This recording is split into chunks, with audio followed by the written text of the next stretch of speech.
I'm in prison. And then after 2 weeks, they come and move me. And I said, where am I going? Why have you brought me here? I was fine. What's the reason for bringing me here? If you put me on that prison wing, I'm going to come straight out of that prison door. He said, when they come to get you, do not leave this cell.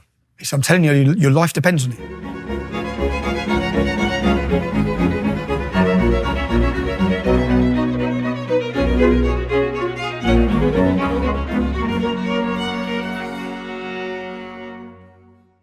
Hello, everybody. I'm talking today to the dread Tommy Robinson.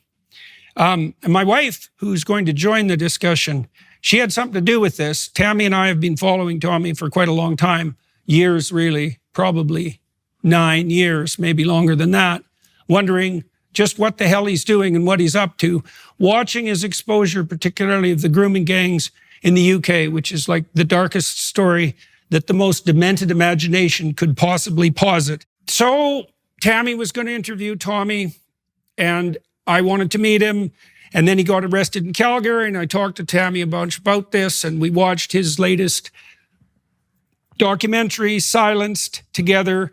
And I felt that it would be more than useful for us to both do the podcast. And so that's what we've done. And so what did we talk about? Well, we talked about his arrest in Canada, right, with no charges. And we talked about, well, his past since 2009 up to 2018 and what he's been through and why. And we talked about the rally that's going to occur in London on July 27th and much else as well. And so join us for that. So, Mr. Robinson, my wife and I have been following you a long time, trying to figure out what the hell's going on and what you're up to. And so you've just run into a spot of trouble, you might say, in Canada. Welcome to Canada. Yeah. Welcome to Justin Trudeau's Canada. Communist. Yeah. So maybe, why don't you start with what happened in Calgary and what you think happened? Because no one really knows. So I went to Montreal. I spent a week in Montreal. I met Gad Saad. I met Ensaf Badawi. I've been in contact with that family for 10 years. Went for dinner there. Then I travelled to Calgary. That's the family of the guy who's trapped in... So Raif Badawi, yeah. He put a statement online in Saudi Arabia saying Jews, Christians and Muslims are equal. That's what he said. He was prosecuted. He got 10 years in prison and they kept trying to do him for apostasy. So they were trying to sentence him to death. He was sentenced to 1,000 lashes. Now, this was in 2011, 2012. And that was at the start of my activism, but I was in contact with Raif and his family. So he had 3 children, same age as my children. And I've just visited his family. To know that he still hasn't embraced and be able to hug his family still now is insane. Yeah. And there was a fight for his freedom, and Canada gave his family, who at the time, I was in contact with them back then, he gave them refugee status. And so I come to Canada and I went to meet his family. They invited me for dinner. I had a lovely time. Then I come to Calgary. When I landed in Canada, I contacted Ezra Levant because I used to work for Rebel Media. Said, I'm in Canada. He said, great, let's set up a couple of events. And so I landed, and then we set up the first event for 6 days later, which was in Calgary. So I then travelled to Calgary, gave my first speaking event, talking about my politics, talking about my journalism back home, telling about my story. And as I went to leave the event at the end, four cars pulled up, arrested me, detained me, took me to an immigration centre. I wasn't charged. It was quite insane, actually. It's quite bizarre because... Were you ever charged with anything? Never charged with anything. And so what I found particularly strange about that was that I understand that you were detained for some time at the airport. I was detained to begin with? For 3 or 4 hours at Immigration 1. So they went, and I've got a copy of my stamp. So they stamped me with queries. I think because I travelled in on an Irish passport from Denmark, and I didn't have a return flight. Well, they probably knew who you were too. Yeah, but when they questioned me for the 3-4 hours, they wanted to know who I was seeing, where I was staying. I gave them all that information. They made phone calls to the people, and then they released me. And then as I said, when they come, they said they detained me. They took me to the immigration centre, and then they seemed like they were trying to release me straight away. Which the officers didn't seem like they wanted to be detaining me. They said, Tommy, listen. If you agree to conditions, we can get you out the door. Oh, yeah. If you don't agree to conditions, you're going to be on a flight to Vancouver and you're going to be detained. And that detainment could be for a while, yeah? Okay. But I said, okay. So what do you want me to agree to? They said, agree to not leave Calgary and agree to sign in the police station three times a week. So my event... Did they say why? Well, it become quite obvious why, because it was to block my appearance at Edmonton. They said, you're not, I said, what about Edmonton? I've got an event sold out tomorrow in Edmonton. Right. You're not allowed to go to Edmonton. Okay, got it. And then I said, I'm due to be in Toronto. You're not allowed to go to Toronto. So I said, okay, so that's what this is about then. I see. And did they say on what grounds you weren't allowed they to said, speak to all the people who'd already paid for you to speak to them? They said that they didn't believe I've been entirely honest with them in my immigration meeting. So we didn't put up any event for sales for a talking engagement until I was in Canada. When I was in Canada and I spoke to Rebel Media, so once I was through immigration, I spoke to Ezra. Ezra said, right, let's do a couple of speaking engagements. So they said they believe I knew I was doing speaking engagements before I come here. But there was no ticket sales. There was nothing before I come here. It was once I got in. But I said, what difference does that make? What difference does that make? I'm in Canada. You've given me 6 months, I believe, to be here. Yeah, when you've allowed me in. What difference does it make whether I'm speaking or not? Then they said, and we had lawyers present for all of this, and Ezra hired us the best immigration lawyer. They said that you're only allowed 5 days. If you're coming and doing a speaking engagement, which is a different visa to what you've got, then you're allowed 5 days. So you've had your first day in Calgary, so you can't do Toronto anyway because it's 7 or 8 days later. And then the immigration lawyer said, well, that's not true because you're allowed 5 separate dates and it doesn't matter if they're over the 6 months. So they were trying to twist things the whole time. But then they seemed in a very bad situation, which they were trying to, we spent 2 days of negotiations. So it was this in Calgary? In Calgary, yeah. In Calgary with lawyers to negotiate my exit from the country. So for them, we had to negotiate because what they said is you're not free to leave at the minute. You can't leave. It's my daughter's birthday next week. So I was concerned. I didn't want to tell him that, but I was concerned that I was going to be held here. Then I was concerned whether they were holding me here till after July 27th, which is my next big event in the UK. Right. So my head started going down all the rabbit holes, trying to work out what they're doing. But I don't think they knew what they were doing, if I'm honest. After speaking... Well, it is Canada under Justin Trudeau, so that's a fair assumption. And they didn't want to be doing it. It was very clear. Yeah. The officers that were doing it... In Calgary. Yeah, I wondered about that. Were so nice. Yeah. Were so nice the whole time. And who picked you up? What was the agency? The Canada Border Immigration Agency, CBSA. Right, so it was the federal people. The federal people, yeah. And they said it had come from... Because I asked them, I recorded them in the back of the car, saying who's ordered my detention and what for. And they said for immigration violations. Yeah, I poked around in the Alberta government to see if there is any involvement there, and I found no evidence that they knew anything about what was going on with you at all, or could find out about anything. And it doesn't make sense, because then now they've just given me back my passport. But they only give me back my passport under the agreement that I've booked my flight to leave from Toronto. Now, do you have a speaking engagement in Toronto? Today, yeah. Today. When is it? It's at 5. It starts at 5 o'clock. Right. Okay. So what did you want to come here to speak about? So I'll be honest, this possibly could be the most important interview I've done of my life, yeah? I currently face, since leaving the UK, I had a huge event on the 1st of June. Since leaving the UK, I've received no paperwork, but a far left organisation have put out that I'm going to be in court on July 29th. Facing 2 years in prison for a film that I made 4 years ago. So I made a film. Why are you being charged for... Tammy and I watched that film last week. You've watched the film? Yeah. The only thing I saw about it that was, could be argued to be questionable was the fact that you recorded people who didn't want to talk without them knowing. Now, my sense was that it was perfectly understandable why you did that. But, in terms of looking for malfeasance, say, that seemed to be the most obvious thing. Now, you were investigating something, like you have been a lot, as far as I'm concerned, something unspeakably vile.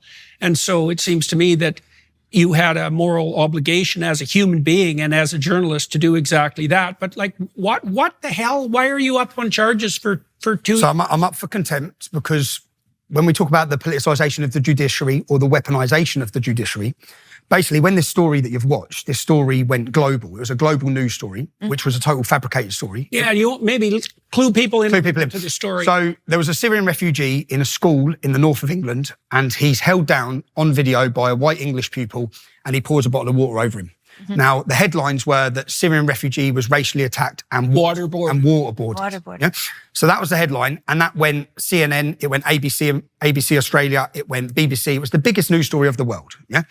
And they blew it up. Now, the story the public were told was that it was a racist attack because he was a Syrian and because he was a refugee. And everyone was told that the white English boy was a racist bully. Now, very quickly as this blew up, I think £170,000 was donated to the Syrian refugee. Our politicians used it. Everyone used this story for their agenda. So the Home Secretary invited the Syrian refugee to Parliament.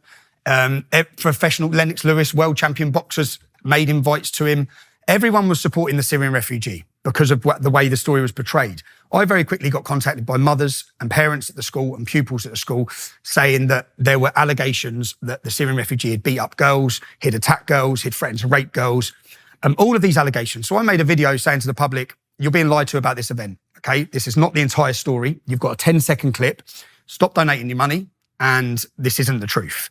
From that, then we have a celebrity jihadist lawyer who represents all the jihadists. So if you've, his name's Mohammed Akunji. So he's the man trying to get Shamina Begum back into the UK. That's the girl that went to the ISIS bride.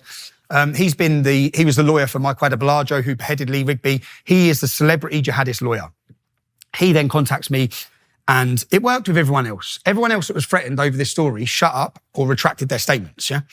He contacted me and said, you have to pay £50,000, make an apology for your defamation, because I went online and said that the Syrian refugee had threatened to stab someone, and I said he attacks girls. Yeah. They said that wasn't true, so they then started legal proceedings to sue me. Okay. This is where it starts. So they start legal proceedings to sue me. I then launch into action, investigating, because I know what I've said's true, because I spoke to parents, pupils, I spoke to everyone at the school. So then I thought, how do I prove? I'm always thinking outside of the court, because there's no jury in this court case. I'm thinking of public opinion. I need to show the public that I have credibility and I haven't lied to you. In fact, I was the only journalist in Britain who told you the truth about this story. Now, when you see the film, if they can change the entire story, they changed and deceived the entire nation on this story. How many other stories are we seeing daily which are total... I mean, like the story about Biden being competent. Like that story, for example. Like when they hide it, like the Hunter Biden story, when certain stories... Right. Russian disinformation. 50 intelligence officers swearing to it. They hide certain stories and then they pump other stories. Now, why did they pump this story? This story was about supporting migration, supporting refugee status, because the reality was the British government at this time, this Syrian refugee was one of 20,000 welcomed in by the Conservative government at the height of the ISIS conflict. So if the reality could be told, which was allegations of the boy being a bully, attacking girls, stabbing people, and I'll get onto all of this. So if that was the truth, then people might start challenging the government policy. Now, the government very quickly used this story, invited the Syrian refugee. He was on every news show. Once they'd done that, they couldn't go back on it. They had to crush the story. Yeah. At which point, I then wear a hidden camera and I say, let's go and speak to the teachers. Let's find out what's gone on up in Huddersfield. The first teacher I go to, who was an Asian gentleman, come out and said straight away, Tommy, I took the money. I said, what do you mean you took the money? He said, I took the money. I said, they paid you. Who paid you? Kirklees Council. Now, the leader of Kirklees Council was Shabir Pandor, who's a Muslim. His brother's the lead. Do you remember the school story in Batley where a school teacher tried to talk about Mohammed, and that school teacher's still in hiding now. So the man that organised the rally outside that school is a Mufti Pandor. So Shabir Pandor is the leader of the council. His brother is the main radical imam who organised all the protests. Now, at the time, in the city of Huddersfield, it was the biggest grooming scandal. Grooming is rape jihad, gangs of Muslim men who are raping young girls in our country's history, yeah? This was a perfect news story to change the narrative, which is what they done. Right. So the teacher says he was paid. I say how much. He whispers on camera, £18,000. So then he goes on to tell me that the Syrian refugee come up to his classroom to beat up a girl. Remember, my allegation is that he beats up girls. And then we go on to get the school records. Yeah. We have... And just so you can see the deception to the British public, the Syrian refugee was sat on TV and making comments like, I don't like to break the school rules. Yes. Well, his school records show 117 disciplinaries. His school records show that the teacher... He meant he didn't like to break them 150. 150 times. Mm-hmm. But the public were totally deceived on this. And they donated £180,000 to this child, yeah? Yeah. And at the same time as this, the English boy was portrayed as a racist bully, right? Which was a total... They had to move, right? Their house come under attack. There was threats to rape their sisters. Do you know what you don't see in the story? Do you know that boy lived with me for 3 years? That boy. I took him home. Oh. I took the family home. Mm-hmm. So they live 4 hours away. And didn't they put them in a ratty hotel they were right putting next them- to a brothel They were putting them in the in Islamic. an Islamic district. They were putting them in the Islamic district that Mufti Pandor, the man who organised the protest outside the school, controls the main mosque next door. How soon did he show up at the school after? The next day. The next day. And the story, so people understand, the story wasn't organic. The story of the bottle of water happens here. 4 weeks later, it blows up into international news. Now, what happens in that 4 weeks? The celebrity jihadist lawyers working with the Home Office, they put in a criminal record check on the Syrians' family. So they're making sure the family are clean before they blow it up. The criminal record check comes back, say, on the 25th. On the 26th, it's world news. So it wasn't like this story just went online and blew up and everyone started reporting on it. They had 4 weeks to plan it, and they planned it, and they planned the entire story. And what you see, the Syrian refugee had a broken arm at the time, He had his arm in a plaster cast. Now, what the public were told was that he broke his arm in another racist attack. So when I went to the head teacher's house, after already having a teacher say he was paid £18,000 to prevent him telling the truth about the Syrian, I then go to the head teacher's house who just said, Tommy, I've never had my chance to talk about this, I'm not allowed to, okay? I said, so have you signed a non-disclosure agreement? Did they pay you? And he goes on to say they blackmailed him, they threatened him. So when this went onto world news, when I say who's they, he says, Theresa May, who was our Prime Minister at the time, she spoke about this in the United Nations meeting. She spoke about this story. That's how big this story was. And then they came into his school and he said he'd worked there for 25 years. He joined education to help pure. I could have done a whole documentary on that head teacher. They closed the school? They closed the school down. Eventually, yeah. So what happened to his arm? So basically the head teacher says, do you know how he broke his arm? And I did, but I said, no, tell me how he broke his arm. He said he was attacking a pupil 4 years younger than him. So he was 15, he was attacking an 11-year-old boy after racially abusing the boy's mum. Yeah. So he is attacking the boy and another pupil, because he had a little boy in the headlock, another pupil pushed him off. That's how he broke his arm. But I said, that's not what the whole world was told. We were told. He fell against a curb, He fell against a curb. Yeah. And that's what the records show from the school. And the head teacher says on camera, I investigated it. I know how he broke his arm, And then I asked the head teacher, well, how come the public were never told any of this? He said, we told the media. We were telling the media. All of us were. It was never reported. Huh. So then the head teacher goes on to state that they made him sign a non-disclosure agreement. They then escorted him off the school property and he never worked a day since. And part of his agreement, he's not even allowed to talk to other teachers. So they totally shut this case down. Now, whilst they shut this case down, I was a problem because I was a journalist with a very large following telling the public and the world, they're lying to you. So how did they deal with me? They then started legal proceedings. Now, legal proceedings to sue me because they said the allegations I made were lies. Now, so I had to prove. Who was they? The lawyers, the law firm. Okay. But then, as a journalist, I can prove everything I reported is what I was told. I had the messages from a mum who sent me pictures of her daughter's face with bite marks. So I went to court first of all and said, "Well, I'm a journalist. I reported what I was told." The judge didn't allow that. The judge said, no, you have to prove it is true. So I said, well, I don't have protection as a journalist that I reported what I was told, So why do I have to even, if I was told it and I reported the allegation, but then you had the school records, or did you not have them? I didn't have them at this point. I see. I didn't have them at this point. So then he said, you have to prove it's true. I said, okay. So then they put me. Going online without ExpressVPN is like putting all your passwords and credit card numbers on a huge billboard for the whole world to see. Every time you connect to an unencrypted network in a cafe, hotel, or airport, your online data is exposed. Any hacker on the same network can access and steal that data, like your passwords, bank account login, and credit card information. Hackers can also make up to $1,000 selling your personal information on the dark web. And to think you could have protected yourself all along just by clicking one button. ExpressVPN works to stop hackers from stealing your data by creating a secure, encrypted tunnel between your device and the internet. Plus, it works across all your devices as well, including your phone, laptops, tablets, and more, so you can stay secure on the go. So, secure your online data today by visiting expressvpn.com/Jordan. That's EXPRESSVPN.com/Jordan, and you can get an extra 3 months free. expressvpn.com/Jordan today.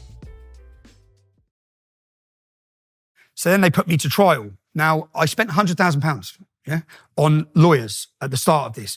It was going up to £200,000 for my legal fees. then it all become very apparent what this was for me very quickly, because we sat down in court and they agreed their legal costs. We're up to £750,000. Right. So then I'm like, okay, right. This is what's happening. Lawfare. For me to fight this, and I couldn't afford to fight it, yeah. So I couldn't afford the legal teams, but we got into the proving truth. So I had all the recordings, yeah. So I went and got 7 teachers. One teacher, a female, says on camera, women couldn't speak to this Syrian refugee. Right. He hated women, yeah. I say, what was he like? He was aggressive. And do you know, I asked the teachers the same questions. What was Jamal like? And what was Bailey, the English racist bully?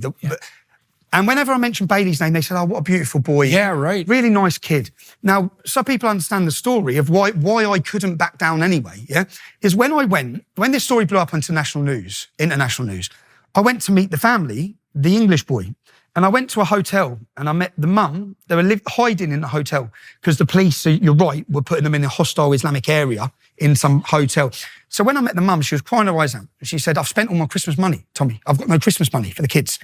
I've been here for a week hiding. We don't know what to do.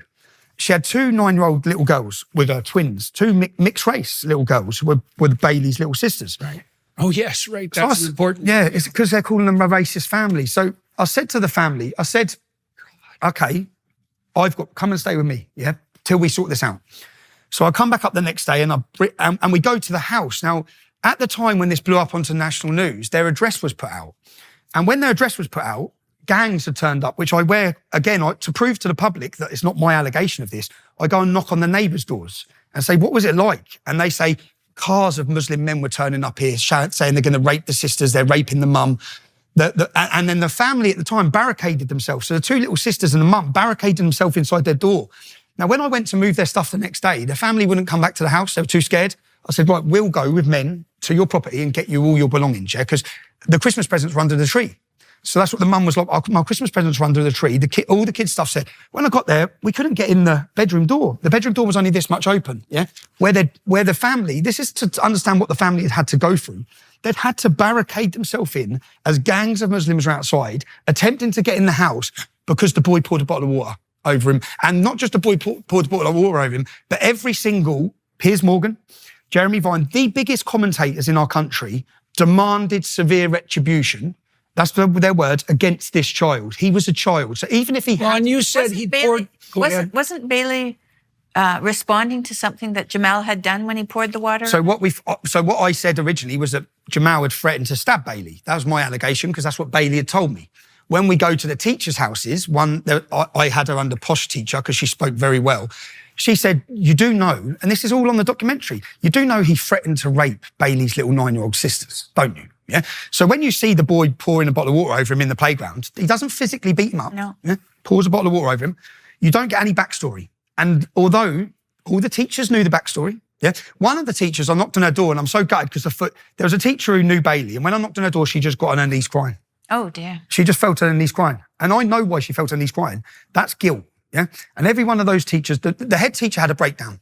The head teacher's life was a breakdown. And the sad story was, I spoke to other pupils, because I spoke to so many people. Another pupil who had serious mental health issues, always self-harming. When I met him, he said, you see, if it wasn't for that head teacher, I'd be dead now. I wouldn't have survived my school time without that head teacher. Yeah. That head teacher saved my life on many occasions, the fact that I could go and talk to him. Yeah. So this head teacher was a brilliant man from everyone I spoke to. They threw him under the bus. Mm-hmm. They closed the school down. So to get rid of this problem... They closed the school. They closed the school. That's amazing. The school was gone. Amazing. So I still want to know a little bit more about, the contempt issue. So the contempt issue is, I went to court, and 5 pupils who I don't know came to court and testified. Now, one of those pupils got A grade is the best you can get in school. So one of those pupils got 11 A's, yeah? A young girl called Charlie, okay? Her life's been destroyed through this as well. This is what I'm so angry about. Yeah? This isn't about saying I lied. You've said these children lied, yeah? That's what the judge has done. Yeah, right. So what he done, this pupil come to court, she gave testimony that the Syrian boy, within a week of being in school, beat her up with a hockey stick, yeah? And she still hit her in the back with a hockey stick. Another boy come to court and testified that he witnessed it, yeah? Another girl come to court and testified that he spat in her face and attacked her. Another boy come to court and said he racially abused her mum. But this is you said the journalists left. They left court. Before that happened. So and then the judge said that all those people were lying and said that people have all sorts of reasons to lie. They just make things. So basically, as the Syrian refugee was given evidence, the media was sitting there and headlines were going everywhere about how scared he was with my video, yeah? And how he was intimidated and his family were in danger. We find out from the police records there were no threats, yeah? But this is how and then when it got to the first of our witnesses, which is 5 pupils, yeah?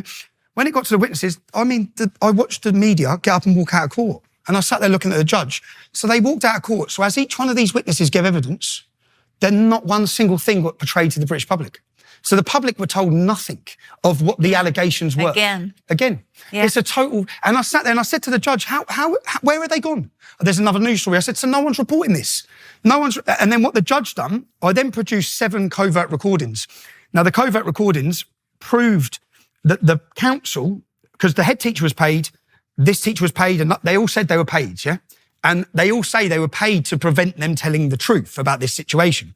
So whilst they're telling everyone I lied, no one was free to tell the truth because they've signed financial non-disclosure agreements. So in the documentary, we put in an application to the local council, controlled by Shabir Mufti Pandor, and we ask, how much have you spent on non-disclosure agreements? Right. They spent £274,000 buying the silence of their employees. So from there... What do you make of who's the judge? And what can you say about what you make of him? Well, I actually... I'm not allowed to say anything. So even though I'm sitting here talking, yeah. I have been bound and gagged, and this film that I made. So when I produced all the covert recordings, I'm sitting there thinking, your entire case is gone, yeah. This was a setup. It was fake. It was fraudulent. It's all a lie, yeah. And then on the school records, remember, to find me in defamation, I said he threatened to stab someone. So then I produced the school records from his teacher that says he stabbed someone. Then I go to the boy's house who he stabbed and get the boy and his mum on camera, covertly, yeah, saying that he stabbed him and drew blood, yeah? He stabbed 5 pupils that day, according to these pupils, yeah? 5. But he was portrayed to the entire country as a perfect little poor Syrian refugee who had been racially bullied. Now, I'm not having a go at the Syrian refugee here either, because he was 15 years old, he was a child, he'd come from a war zone, he had his problems, yeah? What the problem is here is the total deception to the entire world to push a narrative by a government. Yeah? The narrative, open border immigration, the narrative, white English racists, they said the school was racist. So even in the documentary, I go and find other Syrian refugees at the school and I knock on their doors and say, how have you found it living here? Mm-hmm, and the girl says, I found it brilliant. Everyone's been so welcoming to us. Yeah? So it was a total misrepresentation to the public. Now, when I show the judge all of these recordings, what he does is he writes down everything he saw.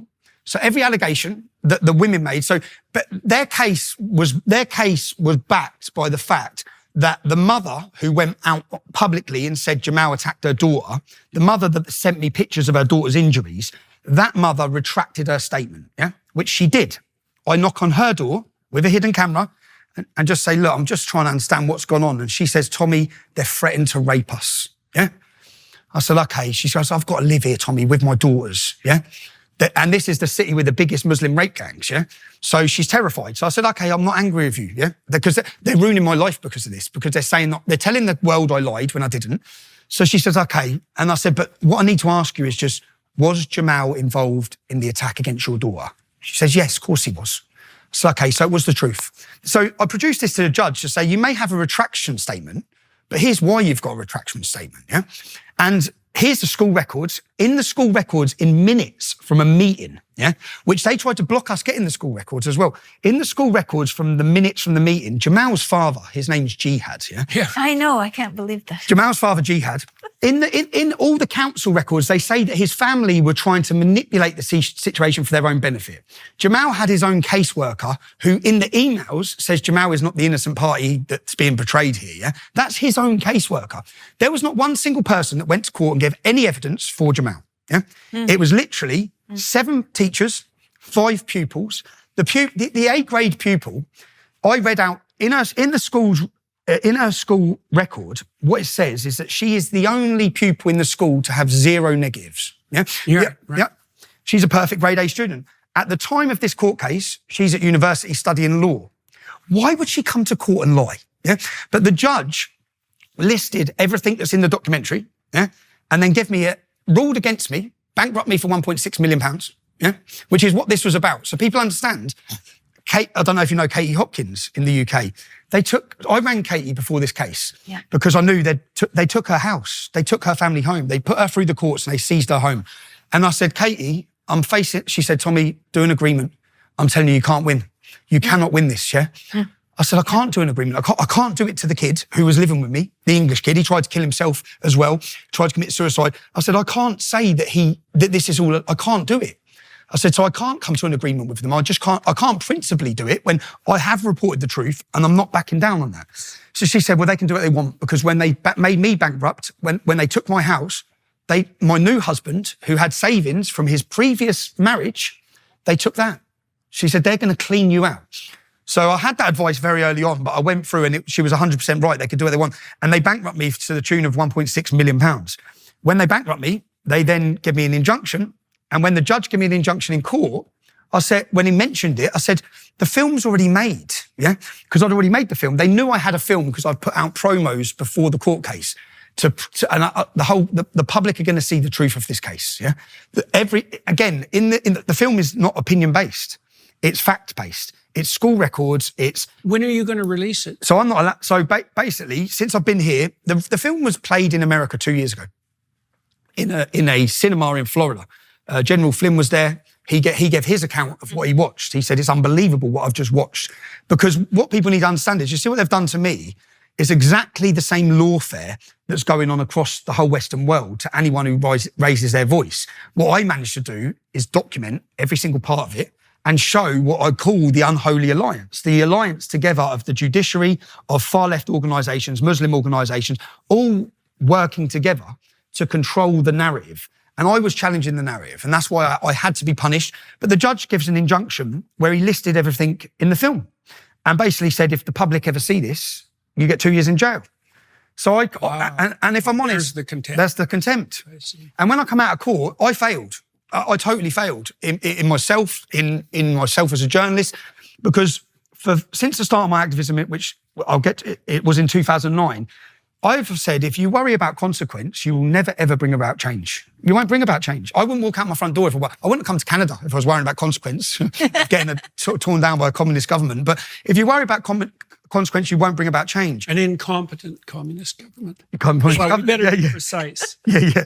You should probably throw a bit of malevolence, wounded narcissism, malevolence in it too, just for the icing. But but when I come out of court that day with the injunction, I was scared, in all honesty. I've been in prison multiple times to do with my work. I've done a year of solitary confinement, which totally damaged me. I went into prison one person and come out another. Yeah. And so at that time, and it also damaged my family. So at that time, I didn't play the film. Right. So this is interesting, I think. I should have played the film. These are adult problems that haven't been dealt with because people aren't allowed to speak, and now children are at the brunt of it. Do you know, they ruined that whole... So that school was closed down. The collateral damage in the government's lie, because that's what it is, a total lie. Yeah. The collateral damage, that young English kid is still suicidal. Right. I talk to him every day, yeah? As I said, he lived with me for 3 years. Right. Think he'd do a podcast? Yeah, he would. Do you want to ask him? Yeah, he would do it, man. And do you know, you've got to hear what it done to his life. You've got to see what it done to him. Hey, let's talk to him. Talk to him. Yep. Talk to him. Okay. He's a lovely young man. Do you know, he had a difficult upbringing.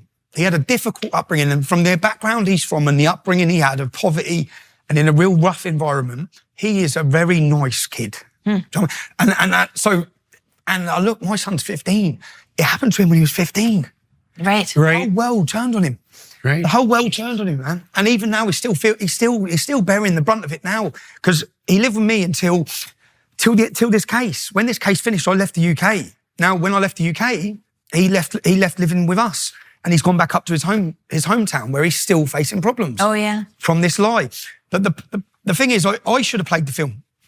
I should have just played the film, and I didn't play the film because I, for the first time, worried about consequence. I should have played the film, man. It's ate me up for years. And the film was never played, but it was played in America 2 years ago, yeah? 2 years ago it's played in America. Now they've come for me. Why have they come for me now?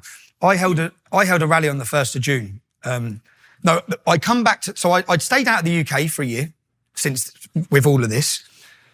And I stopped. I wasn't in a great place either. And then I come back. I think Elon Musk gave me back my account. Now, my activism and my journalism took me, in 2015, I started my activism in 2009. Yeah. So I'll give a brief history to my work. Yeah, do that. I was born in Luton in 1982. Luton's a town that's 30 miles north of London. When I was born in 1982, there was one mosque. There's now 45 mosques. Okay. How big is Luton? It's 200,000 population. And how many mosques? 45. Okay. 45. Luton was named by the CIA as the epicenter for terrorist activities across Europe. The fertilizer bomb plot was planned in Luton. The 7/7 attacks, they got their bombs in Luton. The Stockholm bomber was radicalized in Luton. Terrorist attack after terrorist attack has orchestrated and come from Luton. Now, growing up in Luton, as I said, when I was born, I've seen all of this, yeah? Al-Mujahideen, Omar Bakri, Abu Hamza, their head office, they used to have an organisation called Al-Mujahideen, who were they're now a prescribed terrorist organisation, but they never were. Their head office was in Biscuit Mill in my hometown. So growing up, I had a very life lesson of the influence of Islamist ideology and what it can do to freedom. Yeah? Also, the grooming gangs, which is something we'll get onto. So my cousin was a victim at 14. She was hooked on heroin and raped. She woke up being raped by gangs of bearded men in the Muslim community. She ran naked through the streets. Now, what the police done at the time is nothing. Yeah. So I grew up watching. How old were you when that happened? I would have been 13. So she was 14. So as all this is happening, and just so people get, Luton is one of the most diverse towns in Great Britain, one of the most diverse towns in Europe, yeah? So white English are a minority, okay? Most of the people I love are not white because I've been brought up in this community, yeah? So as I've been brought up, in our school playground, when I went to school, you had the Muslim playground and the non-Muslim playground. So I had a very quick learning. And then when you go into the school... Why were they segregated? Well, they segregated themselves. The Muslims did not integrate or assimilate. So when you go into the school dinner table, just so people can picture it, you'll have whites sitting with blacks, sitting with Indians, sitting with Sikhs, sitting with Hindus, all sitting together. And in the corner, there'll be 10 tables of Muslims. Yeah. Now, I never understood it as a child. Okay. It was from when I went to high school, I just knew the Pakistanis are very different. Yeah. They're quite hostile. If you mess with one, you've declared war with the whole tribe. Yeah. There's not a fair fight. There's never a one-on-one fight. It's all gang related. And so I just grew up learning it. But that's not to say, because some of the best people I met in my hometown were Muslim lads. Yeah, some of the people I loved were Muslim lads. But per se, there was a real problem here. And I grew up watching it, learning it. And Al-Mujahideen, my first activism was in 2004. What was I then, 20? 2004, I organised a protest. And this group, do you remember the Beslan School Massacre?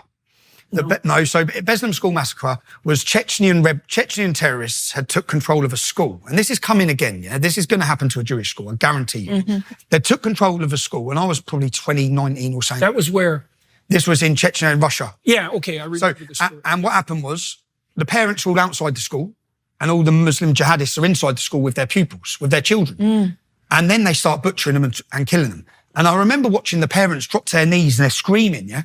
And I remember watching it thinking, what is this? This isn't one man that's gone in and done this. This is a whole group of people. So and then I had to understand what brings someone to do that. And 2 weeks later, I saw an interview in a chicken shop in my hometown of Luton with a man called Saif al-Islam, which translates as Sword of Islam. He was second in command of Al-Mujahideen, the group, yeah, whose head office is in my town. And I saw him saying an attack like that would be justified in a British school. And that was my wake up. I said, who's this man? And I looked him up. Who's his group? And I looked up who they were. And then I looked up Omar Bakri. And then I started understanding their ideology and trying to work out. And then for me, these are a danger. Yeah. So then I organised and I looked, and they used to have a stall set up. So we have a Don Miller's Bakery, a famous, it's like your Tim Hortons. Yeah. We have a bakery chain in Luton Town Centre. And every Saturday, this terrorist group are there, openly promoting hatred, yeah, just openly sending people to fight for the Taliban, recruiting people. So the Stockholm bomber, who was an Iraqi Muslim who come to university in Luton, was a nice young man till he come to Luton. Yeah. Then when you're vulnerable at your most vulnerability, away from home for the first time, in university, they pounce. And that's typical cult behavior. This is so they pounce. Yeah. And they got him. And then he went and blew himself up, yeah? So these groups have been operating. So I organised a protest called Ban the Luton Taliban, yeah? And I actually, I gave a presentation at Oxford University. When was that? That was 2004. So I gave a presentation at Oxford University because I made leaflets. And if you dig up the leaflet, which I'd done for my Oxford University presentation in 2004, my rhetoric has never changed, okay? So the leaflet was put as front page of our local newspaper. And what I said is, whites and blacks are being religiously and racially targeted in this town, yeah? No one's doing anything about it. There's a total two-tier policing operation in this town where they get away with what they want. The Islamic community get away with what they want. The police do not know how to deal with these problems. I went on to say that they use drugs as a weapon against our community to get our children into paedophilic practices, which is what's now known as grooming. Now, when I made this, and I was a young man, yeah, and I organised it with my friends. We go to football together. Luton's one of the most. It was voted the roughest town in Great Britain. Yeah, It's a rough place. But What makes it rough? They were hat makers. We were hat makers. What made you rough? That's all that mercury. That's the history. Oh, maybe. Yeah. Luton's it's a poverty-stricken town with a lot of problems, regardless of Islam. Luton has a lot of problems. It's a rough environment. The levels of violence are as high as anywhere in the UK. But what you grow up thinking is normal actually isn't normal. You grow up with a level of violence in your school, on your streets, or the way to solve things is through violence. And it's a poor town, yeah? So I organised this group. Starting a business can be tough, but thanks to Shopify, running your online storefront is easier than ever. Shopify is the global commerce platform that helps you sell at every stage of your business, from the launch your online shop stage all the way to the did we just hit 1 million orders stage. Shopify's there to help you grow. Our marketing team uses Shopify every day to sell our merchandise, and we love how easy it is to add more items, ship products, and track conversions. Shopify helps you turn browsers into buyers with the internet's best converting checkout, up to 36% better compared to other leading e-commerce platforms. No matter how big you want to grow, Shopify gives you everything you need to take control and take your business to the next level. Sign up for a $1 per month trial period at shopify.com/JBP. Go to shopify.com/JBP now to grow your business, no matter what stage you're in. That's shopify.com/JBP. So I organised this group. About 200 of us turned up, Englishmen, and for the first time it worked. The terrorist group weren't there. Yeah, the jihadists weren't there that day because we were coming. Yeah, and the police locked it down. But what happened from that point? The police. Tell me what they did. No, the police on this day. The police turned up. We went to Don Miller's. The group weren't there. We then held a little protest at our council building, saying we need to get rid of these terrorists. Yeah, this was before 7/7. This is before any terrorist attacks in Great Britain. The terrorist attacks we've seen, so 60% of the Muslims in Great British prison, in Great Britain's jails, are ex-members of this group in Luton. Yeah, so okay. So you actually had put your finger on them. I put my finger on them, and I named in the leaflet. What I named in the leaflet was the link between the street drug gangs we have a gang called the Gambinos. They're not very original. They're a Pakistani group, but they've called themselves the Gambinos. And 4 years later, the national newspaper. So in 2004, I named them in my leaflet and say we've had enough of the gangs with their heroin, and we've had enough of the jihadists all combining. And what happened after this was I was targeted by the gangs, not by the jihadists, by the street level drug gangs who are drinking alcohol, gambling. They're not religious. They're just out pumping heroin and controlling the streets and prostitution. I was targeted by them. Now, years later, the national newspapers run a link showing the link between the Gambinos, they name them, and terrorists. They work alongside each other. And at the time, the Luton Islamic Centre, which is the main mosque of Luton, the main Salafist mosque of Luton, yeah, it's the old synagogue, ironically, before the Jews were driven out. It's the old synagogue. It's now... Oh, really? Yeah, convenient. But Kadir Bask was the leader of this mosque. Now, at the time, I then started looking at this mosque because my friends who were Muslim had said, bruv, that's the problem. In this town, that's the problem, yeah? So I went on their website and I translated their website, and I found a 7-page justification for women to be lashed for adultery, yeah? I found justification for killing for apostates. This is on the main mosque, yeah? So I translated it all, and then basically I faced a backlash from the Pakistani gangs, and I had problems then. But at this time, I'm being honest, I was part of a Luton football scene. So I used to go football with my friends. The Saturday would be the day that all the English lads would come together for Luton Town Football Club. It was a cultural thing, I guess. I've never claimed to be an angel either. So I was part of a football scene. So we clashed then with the drug gangs, the Muslim drug gangs. And 5 years goes past. By this point, Do you think you did something wrong there? no, I didn't do anything. I stood up against them. Stood up against them. And at times, so I knew those gangs because we're all the same age. I went to school with them. Yeah, stood up against them. And I remember when they were getting with one of my friend's little sisters, and I rang the family and said, "Do not let her near them. I'm telling you, yeah." At the time, don't let her near them. I know what's going to happen. And then I had all the gangs having problems with me then, saying, "What's going on?" Because I knew them. Yeah, what's going on? I said, "You're not doing to her what you do. I know the family. It's not happening, lads." Yeah, the amount of girls I know who lives have been destroyed through these prostitution drug gangs, and they start off nice with the girls. They get them in, they treat them well, they give them money. These are 13-year-old children. Yeah, they give them drink, they give them alcohol, they'll drive them around in their sports cars. Gradually, bang, they're gone. The girl's gone. Yeah, the girl's gone. And as I said, when the family Is that when you became aware of grooming. Yeah, I've become aware because my cousin and all the other girls went to school with. But at the time, we viewed them. So at school, the English kids, we just viewed the girls ourselves. We viewed them wrong. We viewed them as slags because they're off with all the Pakistani men, the older men. Right. We were viewing them as children, just looking, saying what they're doing with all the taxi drivers and what they're going out with all the older Pakistani men. I watched your video about the woman now who's older who talked about The gangs. when she was young, and she would get into a car and lay down so that her mum Hide when her mum's in the car. Yeah. That's what I mean. But so all of these things are going on. Yeah. But by this point, we get to 2009. When did you start to understand that your view of the girls that you had when you were 15 or thereabouts, when you were treating them like sluts, was wrong? Yeah. When did you figure that out? When I become an adult. When I become an adult and started looking, thinking, and then 2009, in 2004, I do this protest. We have a backlash from all the Pakistani drug gangs. We carry on, we get through that. I've grown up. I've then, by this point, got 2 successful businesses. Between me and my wife, we had 7 properties. We were successful. We were doing well in life, yeah? And then 2009, we have a soldiers' homecoming parade. So they weren't out there at war.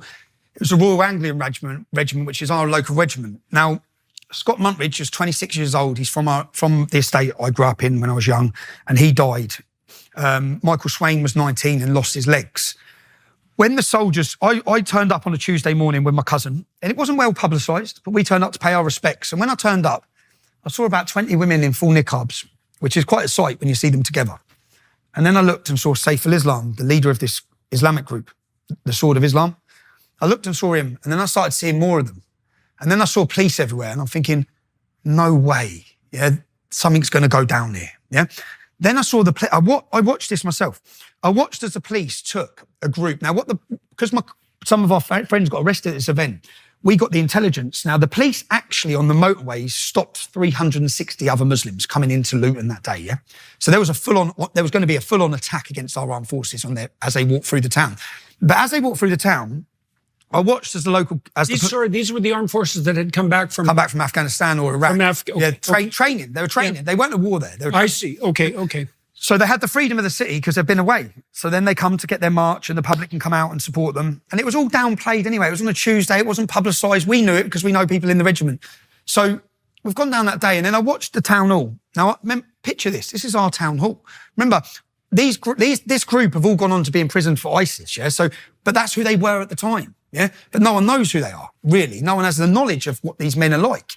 We do because we're born there. I've looked at it. I've researched them. I know who they are. I know the danger of this idea. It's 2009. I'm sitting there, standing there, and I watched my police walk them all through the town hall. They opened up our town hall doors and walked them through. I thought, what's going on there? And then as the soldiers are marching here, then you just hear all commotion. So I go running round the back of the town hall. They've took them through the town hall to stand, as the soldiers walk here, the Muslim group's here, and they're spitting at the soldiers. They spit in Scott Muntridge, who's dead, they spit in his mum's face. Yeah? They spat in the families and they're shouting... Right, and that's assault, just to be straight. Just to be straight. Yes. Baby killers, butchers of Basra, this is what they're calling the soldiers. Now, my opinion of that war has changed from back then as well, yeah? I believe it was an illegal invasion. I believe it was disgusting what our government's done, yeah? But my opinion has changed on the motive of the war. And our soldiers don't get to choose the war they go into. They swear allegiance to Queen and country and the government send them to war. Mm-hmm. Now, if these people are upset about the war, take it to the government. Yeah?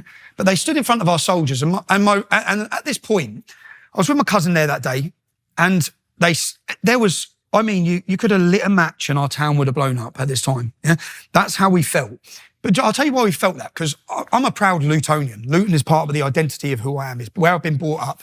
And the only time you ever hear our hometown mentioned, ever, is to do with terrorists and jihad. And now our soldiers have been attacked in our town, yeah, by these jihadis. And not just attacked, but the police walked them through the town hall to do it. So I watched it that day, and I watched the police's reaction. They didn't turn on the Muslims at all. They stood with their backs to the Muslims. So the Muslims were all here screaming abuse. They stood with their batons to all the English people who were upset at what they'd just allowed to happen. And the fact is, the police didn't have to bring them through our town hall. They could have kept them there. How do you think the ordinary rank and file policeman thinks about this sort of thing? I've wondered about that in Canada, because the same things are happening. Well, they had to change the rank and file police to police these events from this point on, because Luton police were furious. After this went out everywhere. Luton police went in the next day, all of them, and they wore Union Jack badges on their uniform that said British police support British armed forces, yeah, because they were furious. They were told to remove their badges, and we know this from the police, and they said no. And 60 of them said, we're going on a walkout. We are not removing these badges because you have portrayed, you've made it look like, and the police were unhappy with what they've been made to do. So from this, and for me, as a local lad, like I said to my cousin, we can't allow this. Yeah. What's next from this? They've just attacked our armed forces. What's next? Turn up at a soldier's funeral. We know who these men are. We know who these groups are. We need, the whole country needs to know who they are. And we were so outraged that the people of Luton have been portrayed as being against their armed forces, when really it's the jihadis. And what we found out is that every mosque in Luton was leafleted in the days before it. So we didn't know this. So all the mosques, the entire Islamic community knew, all the imams knew that our soldiers were going to come under hostile attack by a jihadist group, yeah? What's now a prescribed terrorist organisation. So then after that, I organised a demonstration called the United People of Luton. But before that, what I've done is I went to the council, contacted them, and set up a petition. We got 4,000 signatures.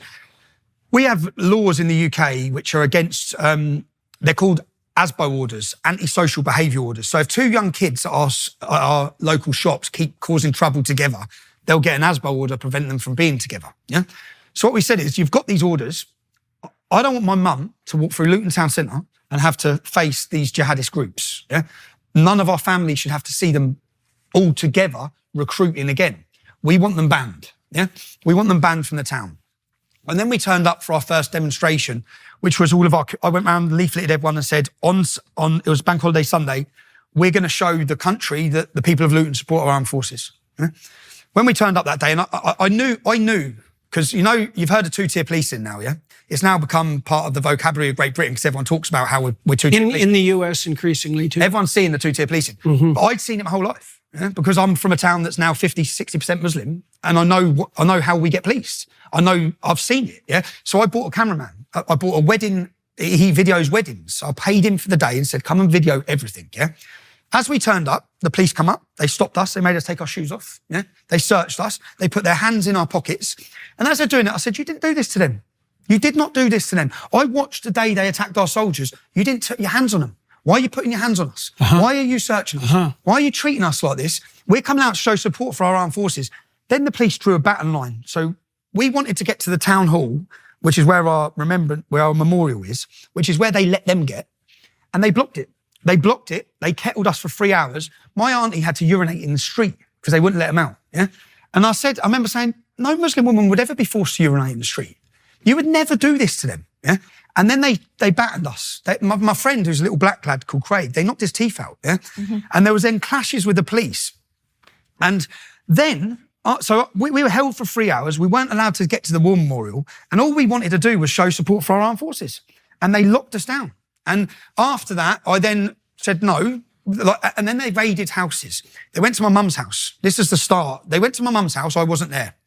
And everyone they arrested, they went to each estate. So they arrested one person from each estate. This is the intimidation. And then they gave them all bail conditions, preventing them from entering our town centre 24 hours a day, 7 days a week for 3 months. So then, and I knew they'd been to my mum's, but I wasn't there. So I thought, well, you've done to us what we're asking you to do to them. They're the terrorists. You banned us from our own town. And so then I organised another protest, and I remember contacting the police saying, I don't think you understand the level of frustration here. Yeah? This town's going to blow up. Okay? The years of us being trodden down, the years of us being under attack, the crime, the drugs, the prostitution, the grooming, and here you are, you're crushing us. We're trying to have an organised event. So I said, you need to let us get to the War Memorial because people are not going to be happy. But on that day, I was obviously wanted. They'd been to my mum's house. The other lads who had conditions not to enter the town centre, we all wanted to go. So when I turned up, I gave everyone masks. I said, when we leave here, no one take the masks off, right? When we're getting to the War Memorial today. And 500 young men turned up that day. More, probably 1,000. But we're all from Luton. So the songs we're all singing is about we are Luton Town, it's our town. And then they called us all outsiders. They went on the news saying lots of troublemakers from outside of Luton have come into the town. And we got to the War Memorial that day. And this was the start. What I'd done is I videoed it again, and I went on all different football discussion forums around the country and said, Luton stood up today, okay? We've had enough. We've had enough of what's going on. We've had enough of the two-tier policing. We've had enough of the Islamic gangs. So Luton stood up today, and the video was reminiscent of hundreds and hundreds of young men just saying that. We're not having it anymore. And our banners, do you know, our banners made it very clear. Okay, Muslim, no problem. Extremist Muslim, big problem. When was that? This was 2009. This is the start. So people know me early. Yeah, this is the start of my activism. This is what anyone knows me as. Now, I used a fake name, Tommy Robinson. Yeah, tell me about the name. So in 2004, when I didn't use a fake name and I stood outside the town hall when I was 19 or 20 and held a protest, my windows got smashed and my house got attacked. Oh. So come 2009, I'm successful. I've got a family. I've got businesses. But I want to talk. I was the same as every person watching this. I didn't want to lose my house. I didn't want to lose my business. I wanted to be able to make money, and I didn't want to lose my safety. Yeah? Let me ask you. I want to know where the name came from, but I also want to know. And I don't know the answer to this. This is really a genuine question. Do you think it was a good move ethically and strategically to change your name, or would it have been better to keep your name, face the trouble then, and deal with it at that point? So, in all honesty, I didn't want to do this. I didn't want to be the person. So I wanted to make a stand, but I didn't want to. Yeah. Yeah. Okay. I wanted to be successful in business. I wanted to make money. My passion was making money. I was good at it. I was doing well as a family. But I wanted someone to speak about it. So when you know the parable of the rich man? No. What's that?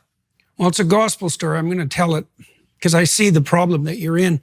Well, there's a scene in the Gospels where Christ is traveling in a cart, and a rich prince jumps in to accompany him, and he tells Christ that he's done everything he should do in his life to be a moral person. He's followed the commandments, he honors his parents and so on, but that he's still dissatisfied deep in his soul. And Christ asks him about his situation. He tells him he's rich, that he has all these concerns going, and Jesus says to him, I'm afraid you're going to have to sell everything you own and follow me. And the disciples are like shorted right out by this. And they say, well, if that's the cost of salvation, you know, who's going to pay that? And I was thinking about that in the story of Jonah at the same time when you were talking, because Jonah is called upon by God to speak the truth, and he just heads in the other direction. It's like he thinks exactly like you thought. It's like, yeah, I don't think so. And, you know, who would do that? Who wants to do that? And so, but that still doesn't quite answer the question. Like you said, that you're caught, right? You're pulled, because on the one hand, you want to have your life and you want to be successful. On the other hand, you want to tell the truth. And so the name was a compromise between that. So I wore a mask for a year. I wore a mask. No one knew who I was for a year. Oh. Right. So looking back on that now, do you think that was a mistake that you made to protect your life and your enterprise? I'm not saying that wasn't justifiable, or because there's a price, obviously, for anonymity. There's a price for not being public, right? It breeds suspicion, for example. And so what do you think about that? So I think the best thing that ever happened was when I got unmasked. The best. It was. It was, not for me, but I was terrified. So there was a Times newspaper reporter called Stephen Bird, and I'd been hiding for a year. So I'm talking about all these issues secretly on radios, and I'm giving the name Tommy Robinson. And I'm turning up to demonstrations with a mask on my face. No one saw my face. So no one knew who I was. So there was lots of confusion. Who is this guy? Yeah. But obviously my friends knew, no one knew. And then a Times newspaper journalist turned up at my mum's house and said, "Where's Stephen?" And my mum rang me and said, "There's a journalist here looking for you." Yeah. And I knew then, okay, this is it. And I went to meet the journalist. And he said, "You're on the front page of the Times newspaper tomorrow, Stephen. Yeah, your life changes tomorrow." And I was terrified, if I'm honest, absolutely terrified. Now, but in that because then I was nationally known, yeah, at this point, because the English, we set up the United People of Luton. And then after our second protest, where we got to the War Memorial, we put the video online, and this Islamic group of jihadists, they held an Islamic roadshow in Birmingham, yeah? And they had a big banner that said Jesus was a Muslim, and there's hundreds of them. And they stop a young 11-year-old white Christian boy called Sean in the shopping centre, who's with his friend, and they get him up on stage, and they convert him to Islam. And as they convert him to Islam, they're all cheering Allah Akbar. And I watched it then from Luton and said, no, they can't do this. That cannot be allowed to happen in a city centre for a child. So I said, right, lads, to the lads from Luton, we're going to Birmingham. We're going to move this from Luton-ish. This isn't a Luton issue. This is a national issue. So we went to Birmingham and we formed the English Defence League. And that's where the name English Defence League come from. Now, when we went to Birmingham, we went as a group of 50 men from Luton. We got violently battered. Okay. And this is where my first awakening to the media come. So there's a picture. This boy wasn't with us. There's a young English boy at a bus stop with a green top on, and gangs of Muslims just come from everywhere and they battered everyone. Yeah. And there's a picture in the national newspaper and they're jumping on this boy's head. And underneath the picture, it says, "A fascist is attacked by anti-fascists." And I remember looking at it going, what? I remember I had an awakening to everything because I went from working on a building site, yeah, to 6 months later leading the biggest protest movement Europe's seen. And when we went to Birmingham as a group of 50, we had English Defence League tops on, and it said Luton Division, the name of our town. And these images went everywhere of English men getting chased and beaten, yeah? So this was Birmingham, and our first banners said, "Victims of jihad in Nigeria, we stand with you." Because obviously I was down the rabbit hole. So I was seeing that on Christmas Day, five Christian churches were blown to pieces, didn't make the BBC news, yeah? I was following all these stories around the world of Christians facing persecution at the hands of jihad, no one caring, yeah? So we went to Birmingham, we thought, let's highlight a lot of issues here, yeah? Let's make this a point. And we had banners, we had placards, but we got violently, the police had to lock us in a building for 2 hours because they couldn't control the streets. Then they got buses and put us on the buses and to get us out of there, and all the windows were coming in, there was riots going on. So from this, we then went back to Luton, and then we saw a Christian church in Manchester that had been taken over by Muslims, which there's been another video go viral just weeks ago, similar situation. It was in the area of Longsight, and they were bulldozing over Christian graves and headstones. So I was watching it going, like, they can't do this. How come no one's talking about this in the town? Where's the local political voice? Where's the politicians? Now, the thing where people said, because we took to the streets. Now, we went from a group of 50 men in Birmingham being violently beaten to going on all the messaging boards of English football clubs, then turned up in Manchester. And I was like, when we got there was thousands of young Englishmen had come from everywhere. And from the start, because of the violence in Birmingham, the men had come with an attitude of, no, we're not backing down, okay? So that was sort of the start and the birth of the English Defence League, which every city we went to, there was a justified reason for going, yeah? But no one ever spoke about that. And then I realised very quickly that everything I'd seen in Luton, everything I talked about in Luton, was happening in every town and city. So then I started meeting families that their daughters were missing for weeks. And then I started hearing all these stories, and it's one thing to read about grooming, and that's why I made a 5-part series, the one you talked about that you watched, because you don't get to feel the pain. I'm sitting with a mother, a father, and a brother whose 13-year-old daughter's been missing for 5 days, and the police have been doing nothing. Now, no one. So I remember going on big chat shows in 2009. Jeremy Paxman was the most feared BBC presenter, and he had a show called Newsnight. And when I went on, everyone was all our opposition at the time. And I was terrified again. And it was the first time so my family had been crying since the time I started my activism, because my mum was threatened with her job. There was violence, police raids, terrorist attack, terrorist plots. So my family were begging me to stop. And I went on this Jeremy Paxman show, and I said to him, like, I don't expect you to understand, but I expect you to listen, okay? Our daughters are being taken. They're being groomed, they're being raped, they're being prostituted in every town and city, yeah? And he said, you expect us to believe, and it hasn't aged well for him at all, because in the early days, we were condemned as fabricating stories and making this up. So you understand the level. I met a father from Blackpool. The gang took his daughter, okay? The father and the son would ring his phone, and he'd have to listen whilst they were raping his daughter. Yeah? These levels, so you understand, and in 2015, so we go across the country, and I've done a presentation called The Rape of Britain, as well as documentaries, and I go back to us marching through Telford, and now the arrest rates for these crimes, if you do a graph, it goes like this, there's none, yeah? The English Defence League forms in 2009. By 2010 and 2011, the arrests are going through the roof. Now, we didn't expect any credit for it or any recognition for it, but the government were then faced with something they knew was going on. Look, my sense was, and this is part of why you're here today, like I've been watching that since then. I don't know if it's since then, but it wasn't long after that. And it was my sense at the time, and this is something I think that Tammy has observed too, that your work was essentially what called attention to the fact of these grooming gangs. So Andrew Norfolk is a Times newspaper who finally questioned these gangs. Now, what he says, we saw the emergence of the far right. He's given an interview. I had been made knowledgeable of these gangs for years, but everyone was too scared to touch it because all the men were Pakistani Muslim and all the girls were young English children. Yeah. So he'd known about it. So for me, Andrew Norfolk, yeah, okay, you ended up reporting it in the end, but you was a coward for years. Yeah. Well, I also think, it's hard for people. What do they say? Carl Sagan said, extraordinary claims require extraordinary evidence.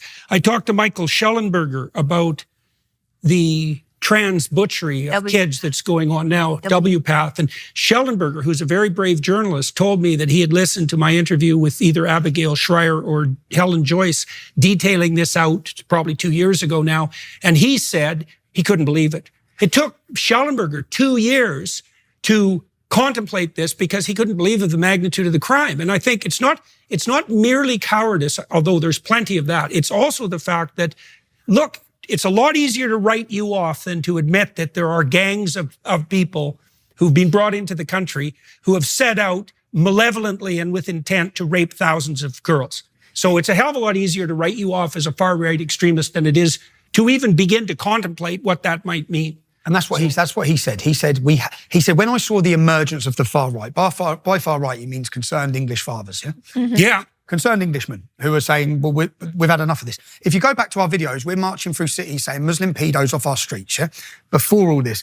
Now, typical far-right stance. Yeah, 2015 is when the Rotherham report was released, okay?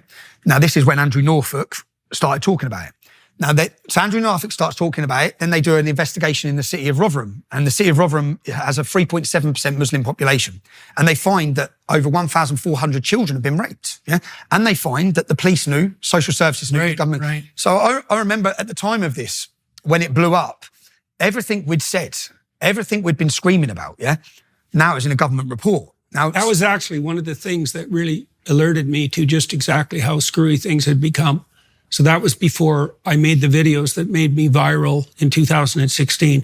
But one of the things I'd been following was that story. Okay. And it took me, the way you react when you come across a story like that is, it's something like, there's just no way this can possibly be true. And it's far worse than you can ever. Yeah, well, it's far worse. It's far. So when that report come out, and let me think of what name I give her, because I know all these girls and families now. But you're not allowed to use their hidden. So this girl, one girl, her father had rang 999, the emergency number. When they went through to get the history of how many times he'd rung the emergency services for his daughter, it was 200 times. Oh, dear. 200 times he'd rang for help. 200 times. Then two fathers got together, and this is all in the report. It's not Tommy Robinson saying this. Two fathers got together, and their two 13-year-old girls were in a house being raped by gangs of Muslim adults. Yeah, the two fathers went round to get their daughters back. The police turned up and arrested the fathers. They left the girls in the house.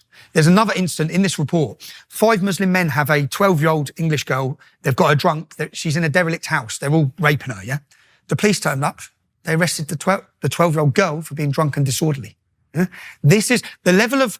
One girl, she was 12 years old as well, they got a hot iron rod with the letter M, and they heated it up and they scalded her bum because she was the property of Muhammad. Yeah, she was the property of Mohammed. Another girl they got, and they nailed her tongue to a table. They used to take these girls out. We're not talking about sexual gratification here. Yeah, we're talking about total destruction of the most precious thing that we have, which is our daughters. Yeah?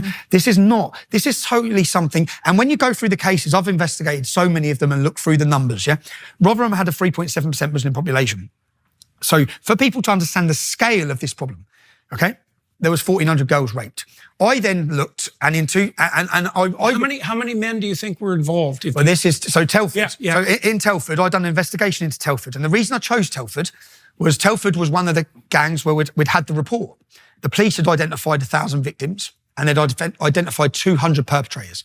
So I went and spent 18 months in Telford, and I got to know the story like you've seen, yeah? I've done a 5-part series called The Rape of Britain. And when I went there, we went there and worked for a year before we let out that we were working there.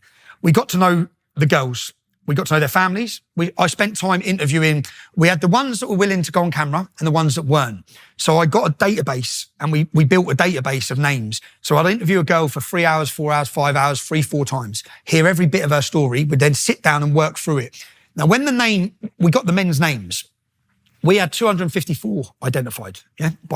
And when they're identified by more than 3 girls who do not know each other, that's the green flag for me to go for them in the documentaries. I'm going to now make you famous, yeah? And now, the police investigation identified 200 perpetrators. Our investigation identified 254. An independent inquiry has identified over 300. Now, there's only a 1.7% Muslim population in that town. So how many Muslims is that? It's about 3 to 3,500. So when you get rid of the women, and you get rid of the under-16s, yeah, we were talking about 1,000 men. Yeah? 1,000 Muslim men are in that town, and the police identified 200 of them. Now, when they brought them to prosecution, they prosecuted 11. Why? They only prosecuted 11. So when people see these headlines and you're seeing grooming, yeah, they're not doing them. They're doing a little, in each town, they're nicking a few, yeah? They're nicking a few. Now, what we found in our investigation was that one of the most senior ranking officers was receiving funds and monies from the gangs. The gangs act as a mafia. They're a Pakistani mafia, yeah?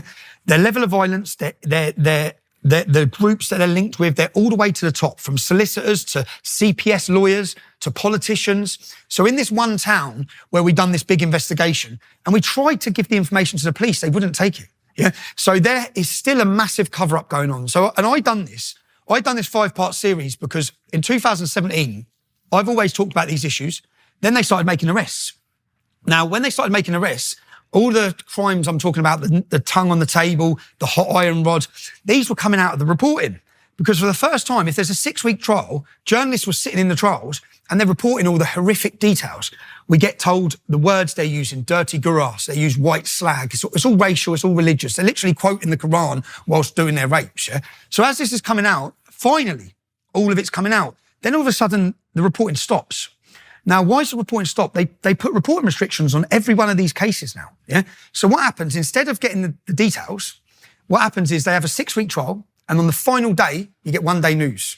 20 men convicted, yeah? So I went up to, one of these cases was going on. So is that the technical restriction? They put reporting restrictions and say, because they're such big trials, they're a group of 10 men, a group of 10 men, a group of 10 men, they're all interlinked.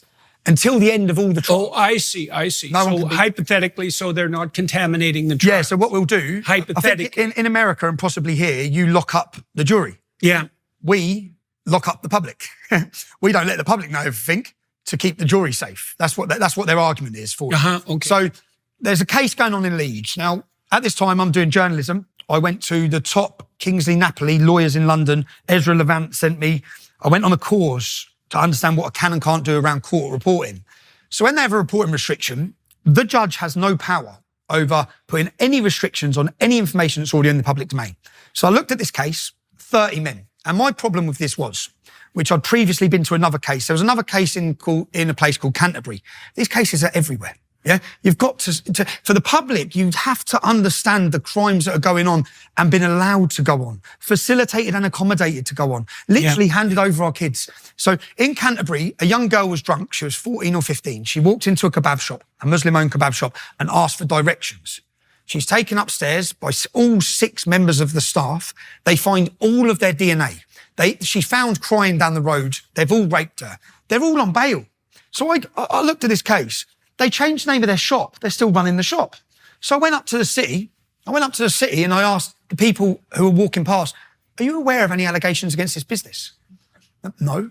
So no one knew. There's kids. I'm watching kids. Same people operating? Same people running it. They just changed the name. I'm watching kids going in there. Jesus. So then I went to the court case the next day because the man's in court. Now, I went to the court case and this was before I was aware of the laws. You're not allowed to stand on court property and video yourself, yeah? So I stood on court property and said, this is what's happening. 6 o'clock in the morning, my door goes through, I'm raided, I'm taken from my home straight down to Canterbury Court where they've told me, because the judge, obviously, this is embarrassing for the judge, 2 other people went and leafleted the estate where the men lived. Those people were sent straight to jail. Paul Golding. He was put straight in prison, yeah, for handing out leaflets to warn the public, this man, and all these men are now convicted. They got 25 years. But they had their DNA anyway. So why are they out on the street? Why are they still running a business? But this was Canterbury. So then I go for legal training to make sure what I do is legal and right. So they put these reporting restrictions on. So I stand outside the court case and I report 30 men are alleged to have made, or alleged, I made sure I said alleged, they could be innocent, yeah? These are the crimes they're alleged to have done. And I'm warning the public that these cases are going on in every town and city and you're not being told the reality of the situation here, yeah? And these are the signs, and I read the men's names because it was already in the public domain from when they first were charged. So I read everything that was in the public domain, I stood outside court, and then the police come over and arrest me. And they arrest me for a breach of the peace. That's on camera. This video, and as they're arresting me and handcuffing me, I'd only gone to work. I said, get me a lawyer, yeah? And as I get put in the back of the van, I said, thank you, because millions are now going to watch the warning I've just given, yeah? I get taken into the judge. The judge sentenced me to 13 months in jail. Straight away. The judge lets the rapists go home. One of them packs his bags and goes to Pakistan. He still never faced justice, yeah? So they all go home. I'm in jail. I'm the big risk, yeah? I got 13 months in prison. And I remember getting to jail. That happened then? Within 2 hours. Within 2 hours. No court case, no trial. Contempt of court, yeah? Bang, 13 months. And I remember standing there going, 13 months, what for? Yeah, what for? Okay, so, and this is, there's one case where there's no jury. I didn't even get asked to plead guilty or not guilty, you know, which is the reason they had to release me in the end. So I get 13 months in jail, I get to prison, I ring my wife. I said, I'm in jail. Like, she's like, what? I said, I'm in prison. I've just been sentenced to 13 months in jail. Like, and from prison for me, our prisons are literally ISIS training camps. They've taken over control. The same in America. I tried to give these warnings for a long time, yeah. They will control your prison system. The most vulnerable and weak in society who have been wronged their whole life are going to be turned against your country, yeah, because that's what they're doing, okay? The money coming in, the most of them are Salafism. They're controlling the prison. So for prison, for me, is a dangerous place. And I land in HMP Hull, which doesn't have many Muslims. So I think, great, yeah, I'm all right here. Right? So I spend 2 weeks in there. But what I don't know is when the judge sends me a 13 months in prison, he puts a reporting restriction on anyone knowing I've got 13 months in prison. Yeah? So I'm in prison. Everyone's saying, where's Tommy? Yeah. But Rebel Media and American journalists have started saying he's in jail because they're not bound by the court's things. So by the Monday, the judge has been forced to release and let people know I'm in prison.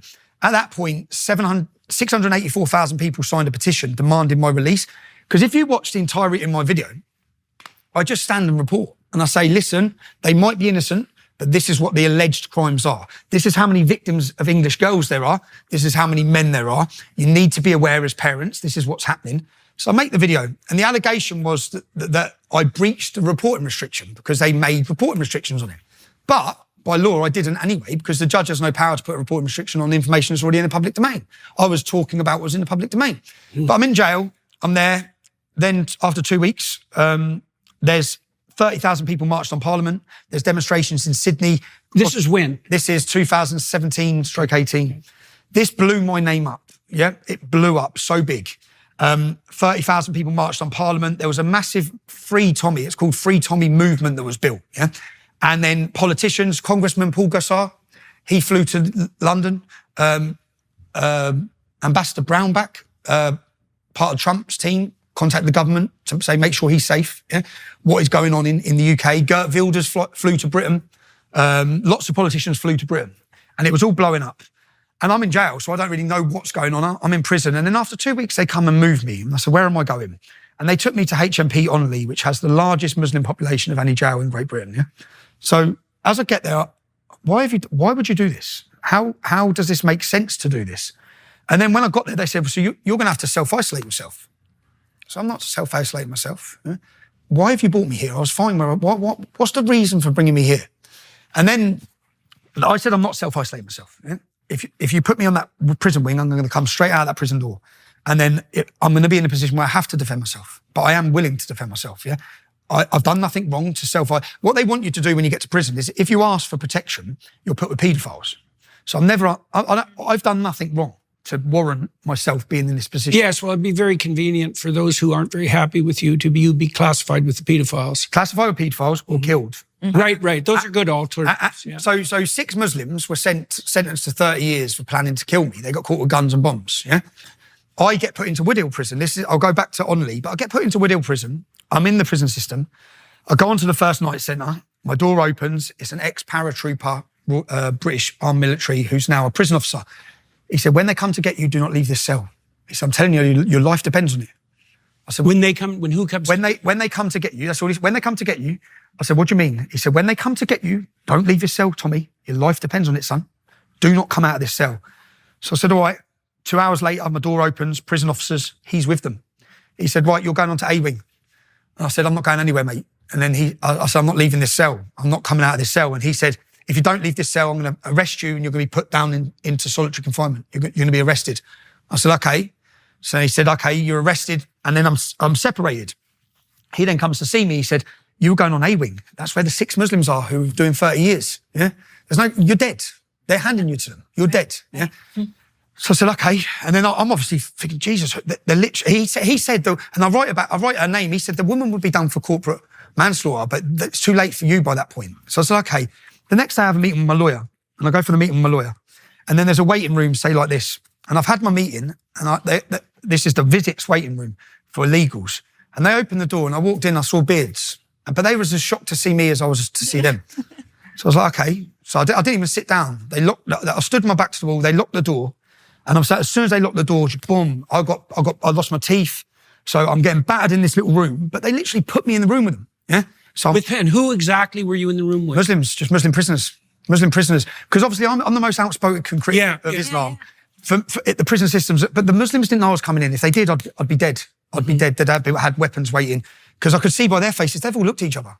And I'm looking for, but there's about 8, 9 prisoners in the room. There's only 3 Muslims, but anyway, what feels like 10 minutes was probably 60 seconds.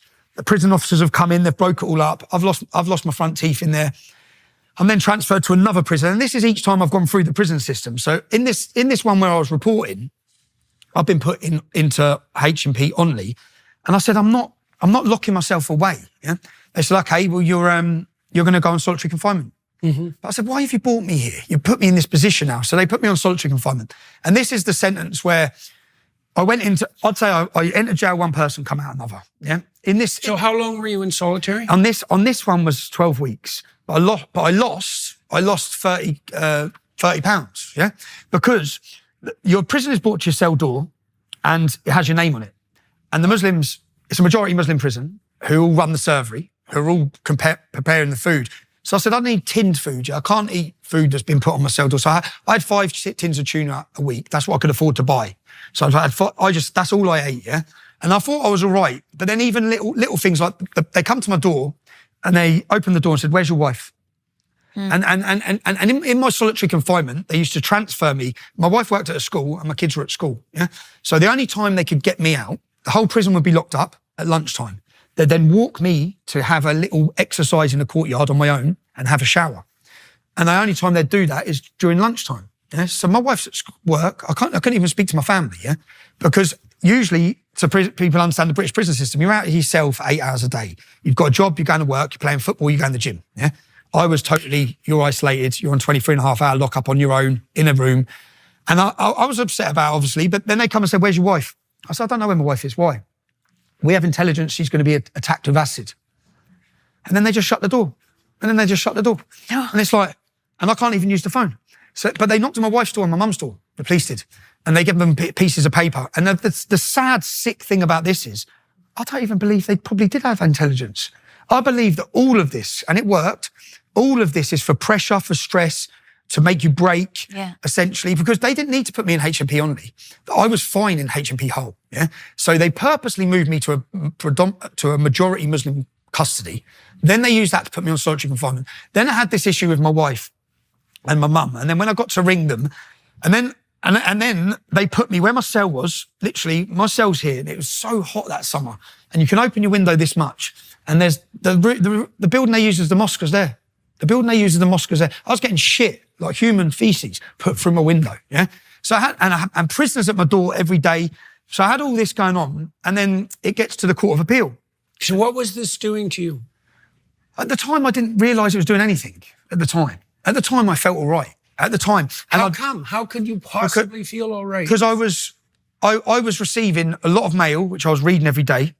I had my head on the sentence, but what I mean is, obviously, when I say I felt all right, obviously I was panicked. I was waiting for them to leave the door open one day. Every time I heard the prison screws, I got by the door ready. Because I thought, if you open that door, I need to be ready for who's coming in that door. So I was totally on edge the whole time. Okay. Totally on edge. Got it. I was a wreck, probably, yeah? Yeah. But when the thing is, in a situation like that, you answered my question. In a situation like that, your stress response prepares you for action. And so you'll be okay while that's happening. The problem is that when you're doing that, your body is hyper aroused physiologically, and it burns up your future resources. That's when I got out, though. Yeah, that's exactly what happens, is that, so all those resources that should be saved for the future, you're burning in the moment. Yeah. Then when you go somewhere and the stress is lessened, then that response will stop and you'll feel the consequences. Well, as I said, I thought I was all right. And I'd lost a lot of weight, so I thought I looked all right. And then after 11 weeks, I had no idea. Carnivore diet. Yeah, it was. Tin of tuna. Yeah. Tin of tuna. But I was in, and then bang, bang, bang, bang. My door goes, and there's another prisoner. He said, "You're going home. You're going home." I said, "What are you talking about?" He said, "You're going home. It's everywhere. It's all over the news." So how can I be going home? I got 13 months. I've been in there 3 months. Yeah. So how can I be going home? And it had gone to the Court of Appeal, but my solicitor didn't tell me. Yeah. My solicitor said, "I didn't want to get your hopes up." Yeah. Everything they done was unlawful. Okay, everything they've done was unlawful. But because of what my lawyers have seen with my cases, we didn't want to tell you you're going to get out. We've looked at it. You didn't get asked to plead guilty or not guilty. No due process was followed in court. Yeah, but it took them 11 weeks or 12 weeks to get to before the judge. So when they got before the judge said, free him. Yeah, get him out of prison. So then I remember I had such a dry throat because then they got me up. And I was due, it's mad, because I always book a holiday a year in advance, yeah? Which is the problem I've got coming up now as well. I always book a holiday a year in advance for my children. And we were meant to go on holiday. We were going on holiday to Tenerife the next day, yeah? So when they got me out at lunchtime, obviously it's all over the news, I'm going home. So I said, how long until I leave? They said, they're just preparing everything now, yeah? So I said, can I use the phone? So I rang my solicitor. I said, what's going on? He said, you're free to go, Tommy. You're free to go. What do you mean I'm free to go? Am I under conditions? He goes, no, you're free. So then I rang my wife, and because the holiday's next day, and I said, tell your mum. That must make you thirsty. Yeah. I think I better have a drink. Tommy, this is what I'm going to do. So we're running out of time, and we're only at 2018. So I would like to continue this. We'll do this another interview. We'll do it remotely, and we'll do part 2. Okay. For now, I think what I'll do is I'll ask you to tell me what you're planning in London on the 27th of July. So 27th of July, you see in the UK, we've turned a corner with the public. There's been a mass awakening. We meaning the British public have been made to feel embarrassed of their identity and their culture for too long. We've felt under attack. Since October 7th, there's been a mass awakening. So all the things we've warned about, like every interview I've given has aged very well for me. Every issue I've spoke about has come into fruition. Not because I'm a genius, not because I've got anything special.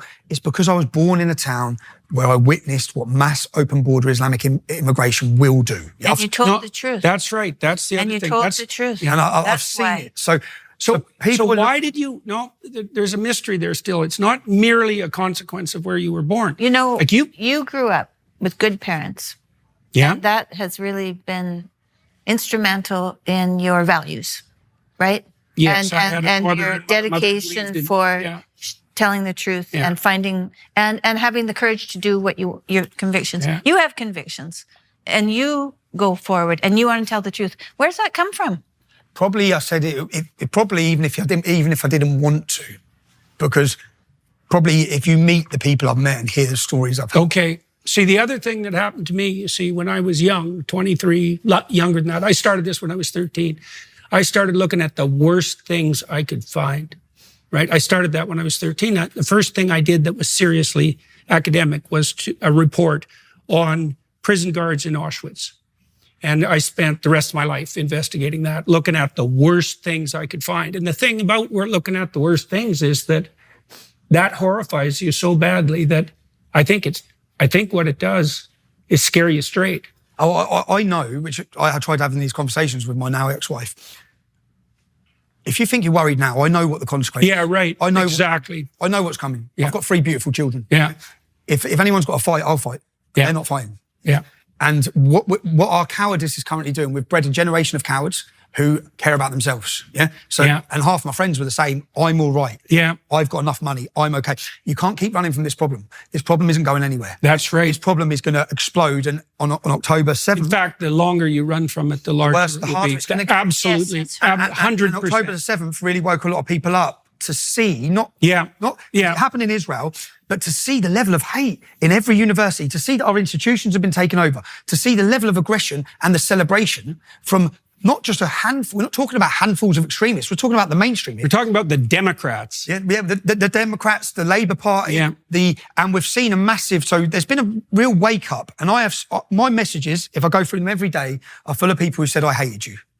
Yeah, I thought you was a thug. I thought, and I'm not perfect, yeah, and I've made mistakes because that's human. And what I've done the whole way through my activism and my career, and now my journalism, is whenever they've tried to stop me talking, I think, no, that's not like you. If you tell me not to do something, I will do it. That's always been my way. It's my character. Yeah. Tell me not. So, and I'm right.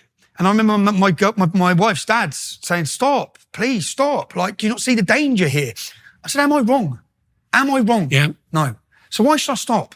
Well, because they're threatening us. Because they're trying to intimidate us. So every bit of police threaten this incident in Canada. Well, that doesn't deter me. You locking me up, even if you want to put me in jail, it's not going to deter me. If you're going to put me in prison now for this film, and I can't understand they make the same mistakes every time. Yeah, it's amazing. You lock me up for this film, yeah?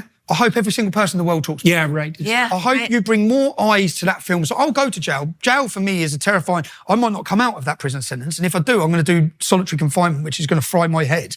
But I've gone through 15 years of this, yeah? And I am committed to it. And I think that when I say they have underestimated the human spirit and certainly the British spirit, yeah? And what you saw... I hope so. What you saw on the 1st of June was the British spirit. And what you're going to see on July 27th is... What are we going to see on July 27th? You're going to see the largest gathering of unified British public that they've seen. And when I say unified, they like to separate us and divide us, yeah? Like my politics and my since starting English Defence League, yeah, has always been open to everyone. Okay, I don't care if you come into Great Britain yesterday. You love this country and you want to protect it. Come and join us, yeah. And we saw. So whilst they've tried to label us as racist, extremists, it doesn't work. Their monopoly and their power has gone. And we saw that on June the 1st with the different diverse backgrounds that come up to celebrate British identity, yeah, which is what being British is about. And we're going to celebrate it on July 27th. 2 days later, they believe they're going to lock me up. And the problem they have now, I had a recent court case on 26th of November. You may have seen me arrested in London at the anti-Semitism rally, which the world saw me do nothing wrong. Yeah, They come and told me I wasn't allowed to report. Now, years ago, like when the media got up and walked out of court, yeah, they could do that. Now we have citizen journalists. Thank you, Elon Musk. Yeah, thank you, Elon Musk, because in my court case, in whatever court case now, there will be a row of the most influential citizen journalists who will be live tweeting every single word. So they can't control the narrative anymore. Not at the minute. Yeah. Not since people have got platforms and voices again. So on July 27th, you're going to see the largest gathering. We have 3 of the largest screens in the UK being put up in Trafalgar Square. We know everyone wants us to fail. We knew that on June the 1st. Yeah. We didn't fail. It was a total success. July 27th will be a total success. If all I care about, and that's why I said this may be the most important interview I give, is that freedom of press, freedom of speech, freedom of assembly have gone. Okay? They're gone. We have a controlled media. Totally controlled media. You challenge any narrative. This isn't just open border immigration. You go against transgenderism. You challenge any of them. Yes, I've noticed. They're coming for you. They're coming for you, and they wish to seek and control everything. They wish to... I saw the WEF put out an ad, I don't exactly know when they released it, telling people not to launder their jeans more than once a month, right? Because, it produces too much carbon dioxide. Right. T-shirts too, by the way. Which is everything. You can wash your underwear more regularly, according to the WF. Those bastards will seek to control absolutely everything that people do. And all the jigsaw is fitting together because everything we've spoke about all fits in with this total element of control. Yeah, they want us, and unfortunately, when I was deplatformed for 5 years off of every single social media, I made a documentary called Panorama. Okay, now Panorama are the BBC's most investigative journalist hit piece. When they were doing a documentary on me, I sent a girl undercover into them, yeah? And they had no idea, okay? I got them making up sexual allegations against me on covert recording, yeah? I got them, so John Sweeney was the head of Panorama, yeah? I produced this documentary. Their programme about me never come out. I produced this documentary. He was put on gardening leave, yeah? When I talk about the controlled media, when I got these covert recordings, he sat someone down and said, say this about Tommy Robinson, and do we have an agreement? Yeah. And it was one of my ex-employees, but they didn't know we were recording them. Yeah. So they were telling them what to say. They were scripting the entire program. How many other these programs have been scripted? Yeah. But they were scripting the entire program. When they come to interview me and I sat down like this, I put a video wall behind me and I said to the Panorama, would you ever tell anyone what to say? No. Press play. On the wall behind me, the covert recording of him making agreements on what to say. Sexual allegations. Now, if they would have been successful, my life would have been destroyed. My kids would have had to go to school with their father as a Harvey Weinstein. Yeah. But I produced this documentary. Within 48 hours of producing that documentary, I was blacklisted off of every social media. And I was recharged by the government. Yeah. This case that's coming up against me now is the government. It's not the police. It's the government, the Attorney General. Now, Facebook and Meta, the entire Meta, made me a figure of hate, which meant if you mention my name, you get deleted. Yeah. And they were so, because you see, again, my investigative documentary work is fabulous. It exposes them, and they deleted me. And for 5 years, I was disappeared. Yeah. Until Elon Musk gave me back my voice. Right. In those 5 years, I think I don't know who got back first, you or me. I don't remember. I think I might have got back first. Means I'm somewhat less controversial than you. So congratulations on that.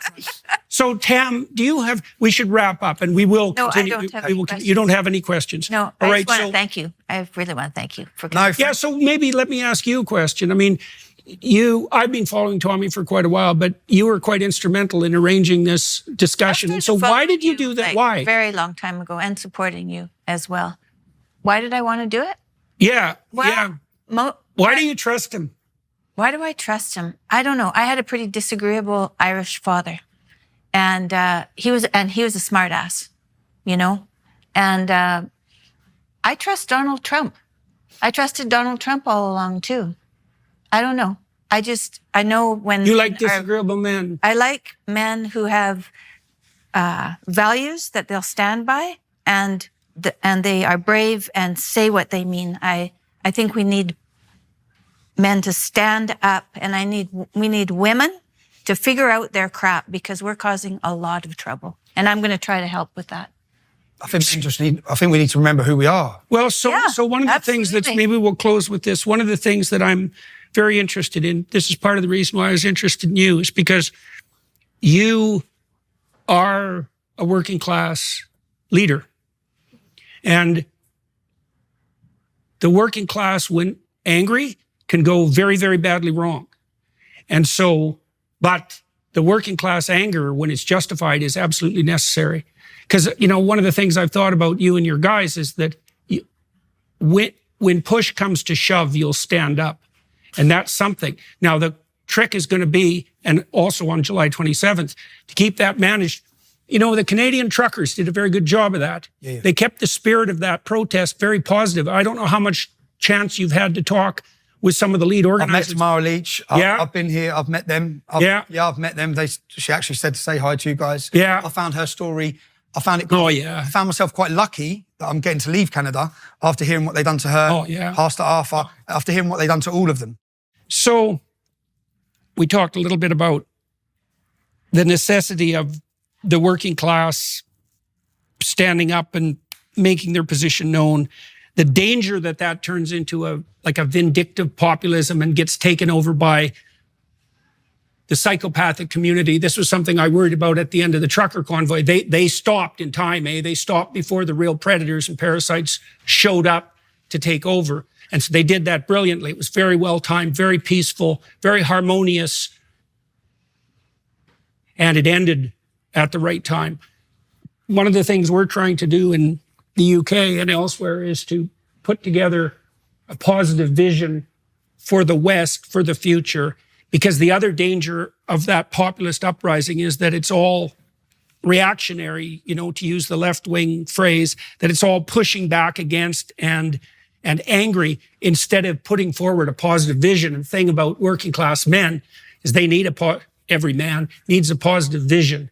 And so that's something else we should talk about when we. If I could send you, what we've said is we need a cultural movement in the UK. Yeah. We need a cultural movement that celebrates identity and celebrates who we are and brings everyone together for that feature. Right. We've wrote like a 10-point pledge, a pledge that we want the public to take to be part of the movement. Well, let's talk about that. Let's talk, when we talk again, let's talk about that pledge, and I can discuss what we're doing with ARC as well. Because that's what we were hoping to launch on the 27th. It was about saying if we change the culture, we change the politics. Okay. Yeah. Let's show them that we control it. Yeah. Yeah. And you're right about this. Like for years, people have tried to align themselves, and purity comes with time. Our support base now is totally mainstream, totally normal. You'll see the best of British in London. What we have to make sure, people will want us to fail. And who knows what kind of instigators there too. But we have enough men now that if people turn up wearing all black, wanting to instigate problems, we'll put them in place ourselves. We don't want the police. We told the police at last demonstration, stay away, okay? Stay away, let us police ourselves, yeah? Because if anyone wants to step out of line, our own people know we'll put them in line. That's the idea, and the idea is to have fun. We've got a church choir band singing. We've got we're having a celebration. Art is a good idea to bring art music into it, because that sets a good tone. I've asked Tamara Leach to come and sing as well. Oh yeah, okay. I asked her to come and sing. Okay. Because her story's insane. July 27th, eh? Yeah. Hey, if you can be there. It's just, do you know what it's the story of so much now? It's ordinary people trying to do extraordinary things because we shouldn't have to be doing this. We should not. No. We should be doing this. Ordinary people aren't as ordinary as they think. Yeah. You're a good example of that. Mm-hmm. If you leave that extraordinary stuff to the leaders, you get tyrants. Which is what we've got now. Yeah. Which is what we've got now. Yeah. And essentially this is across the whole of the West. And that's what I said with men. We need to remember who we are as English. Yes, that's right. And if we had pride in who we were, we wouldn't allow any of these abuses to happen. Yeah. None of this would have been allowed to happen, but they've took our pride, they've took our identity. Well, they did take it. I felt something, John, I'll end this on, I went to the 100-year anniversary of Polish independence, yeah? And when I walked at the front of it, the hundreds of thousands of them, I felt something, yeah? I felt the hairs on the back of my neck stood up. I felt an energy that I went home gutted about because they have because they were off the map for over 100 years, because they've continually had to fight, it's ingrained in their people to understand the importance of who they are and their identity. And our new generation don't know this, yeah? Mm-hmm. So I went home pretty upset thinking, where has that gone in Britain? And I felt it on 1st of June. And I feel it now. And I think the British public are feeling it and feeling the sense of identity, the sense of pride, and the sense of coming together to certainly tell the establishment enough's enough here, yeah? We're not sitting by silently anymore. So, yeah, exciting times, but scary times. I want to do July 27th and then I hope that public opinion, they've weaponised, the courts and the judiciary have been weaponised against me. I hope to weaponise the public opinion against them. So if you do want to send me a jail and lock me up for 2 years, let the world know what it's about. So part of the problem with getting the working class aroused, let's say, in anger, is that can degenerate into a vengeful response that doesn't have an aim. And so what has to be associated with that is something approximating a positive vision to make sure that everyone's aligned and upward aligned and to provide the proper replacement to the ethos, let's say, that the Islamic fundamentalist psychopaths, and that's not all Muslims by any stretch of the imagination, are putting forward. So what are you thinking about with regards to vision? So our vision, we've got probably 10 of the main influencers in the UK around politics and culture coming together to come to an agreement exactly this, in celebrating our identity, in how do we stop the erosion of our culture? What are the 10 principles we can all agree on that we can come together on? We don't have to agree on everything. No one has to agree on everything. Yeah. We have to agree to defend Great Britain, to defend our culture, to defend our identity. Yeah. And so we've got an important meeting on the 9th where we come together, and the purpose of July 27th was to give the public a vision. So here's our vision. Okay. Here's our vision. Okay, got it. Well, thank you very much, sir. Thank you, Tammy. Thank you for ever so much as well. It's a good beginning, huh? Yeah. I'll do what I can to be there on the 9th. Thank you. So, okay. And so to everybody watching on YouTube, thank you very much for your time and attention. The film crew here in Toronto. That's much appreciated as well. To the Daily Wire for putting together the resources to make this possible, and to staying the hell out of the way, which they're very, very good at, which is quite the skill. That's much appreciated as well. Thank you, sir. Thank you. Good to meet you. Thank you, Tom. Yep. Thank you ever so much. Thanks. Thank you. Thank you.